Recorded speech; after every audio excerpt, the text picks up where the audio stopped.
बड़ा शौक था, कभी नल के नीचे तो कभी तालाब के पास। अरे मेरी नीली वाली लुंगी नहीं दिख रही है। विभा की अम्मा, कहाँ रखी है लुंगी? अरे वो तो विभा ने परसों ही धोकर रखी थी आपकी अलमारी में, देखो वहीं होगी। वो ना मैंने आज धो दी, मुझे लगा कि गंदी हो गई होगी। अरे कैसे गंदी हो गई थी, उसे तो मैंने पहना भी नहीं। हे भगवान, इस लड़की के कपड़े धोने की आदत से परेशान हो गया हूँ मैं। जितना तो घर में राशन नहीं आता, उससे कहीं ज्यादा डिटर्जेंट पाउडर का खर्चा है। इसकी शादी करवा दो, शादी। जाए अपने घर में ही करे काम, फिर चाहे घर के कपड़े धोने हो या पूरे गांव के। हाँ ठीक बोल रही हो, देखता हूँ मैं कोई लड़का। वो दिन भी आ जाता है जब विभा को देखने लड़के वाले आ जाते हैं। लड़की मुझे अच्छी लगी। होने वाली सास कहती है, बेटी अगर कुछ पूछना है तो पूछ लो।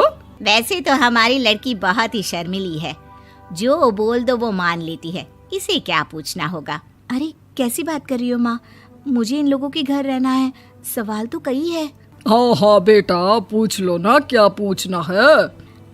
आप लोगों के घर कपड़े कौन धोता है? सास का मुंह बन जाता है।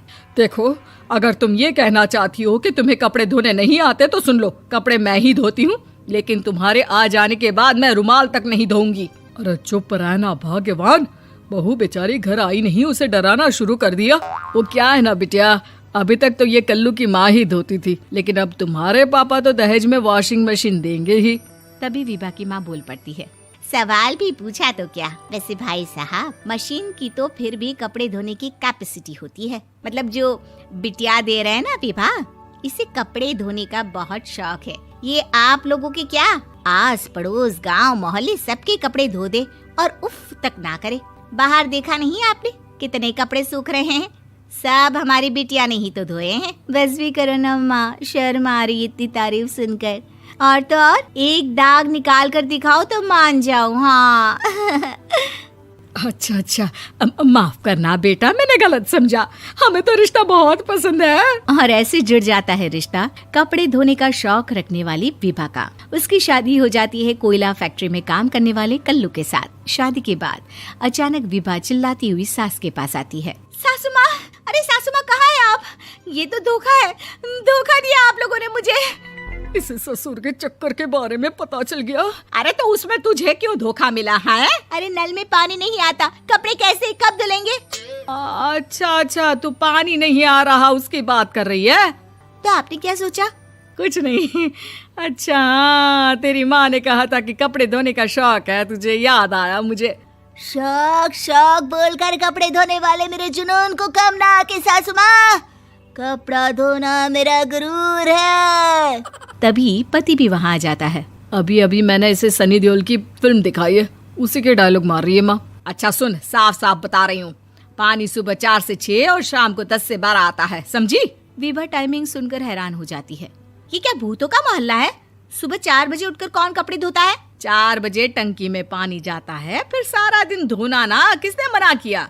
अरे कैसी बात कर रही हैं? 200 लीटर की टंकी में कितने कपड़े धो लूंगी मैं, सुबह ही उठ जाऊंगी मैं। अब क्या था, विभा सुबह 4 से लेकर रात के 12 बजे तक कपड़े ही धोती रहती। एक रोज सास पड़ोस से निकलकर कहीं जा रही होती है कि साथ वाली कहती है, हाँ कल्लू की माँ, जरा ये बताओ कि 2 साड़ी है, 2 ब्लाउज और एक पेटीकोट और एक नाड़े वाला लंबा कच्छा। हाँ तो? अरे तो क्या, कितना लोगी धुलाई ये बताओ। धोबन दिख रहे हैं हम क्या? हमारे पति सरकारी नौकरी से अभी रिटायर हुए हैं और बेटा सुपरवाइजर है कोयला फैक्ट्री में। धोबन समझ रखा है हमें? हाय रे कल्लू की अम्मा, माफ कर दो, वो तो मोहल्ले में यही सब बता रहे थे कि तुमने बहू को कपड़ा धुलवाने के काम में लगा दिया है। सास को पड़ोसन की बात सुनकर गुस्सा आ जाता है। वो घर पहुंचती है जहां घर के बाहर ही इतने सारे कपड़े सूख रहे होते हैं जितने कि किसी धोबन के घर पर। अरे ओ कल्लू की दुल्हन, बाहर निकल। माँ जी यहीं आ जाओ, बाथरूम में चादर धो रहे हैं हम। अरे अभी हम धोते हैं, तुमको बाहर निकलो। ये आस पड़ोस वाले बोल रहे हैं कि हम बहू से कपड़े धुलवा कर उसे कपड़ा धोने वाली बना दिए हैं। अरे छोड़ो ना माँ जी, किन लोगों की बातों में आती हो? आस पास के लोगों का तो काम ही होता है कि वो किसी तरह सास बहू को लड़ा दे। बहू सारे घर के कपड़े धोती है, ये क्या कम है? बोलिए। सास को भी लग जाता है कि वो बहू का ये सनकीपन नहीं छुड़वा सकती, इससे अच्छा है कि खुद ही चुप हो जाए। एक रोज सास और बहू मंदिर जाते हैं, जहाँ सास की साड़ी वहाँ खड़ी भीख मांगने वाली से मिलती है। माँ जी क्या बात है, आपकी साड़ी उस भिखारन से कितनी मिल रही है ना? हाँ देखो तो दोनों की साड़ी मिल रही है। क्या बात है कल्लू की अम्मा, तुम खुद को तो अफसर की बीवी बताती हो और ऐसी सिंपल सी प्लेन साड़ी पहनकर घूमती हो। सिंपल और प्लेन नहीं है ये साड़ी। तो क्या सोने के धागे से फूल बने हैं? कुछ भी सासू माँ, कुछ भी। हाँ, बने थे इस साड़ी में सोने के धागे से फूल। मेरे पति लेकर आए थे मद्रास से स्पेशली मेरे लिए 10,000 की।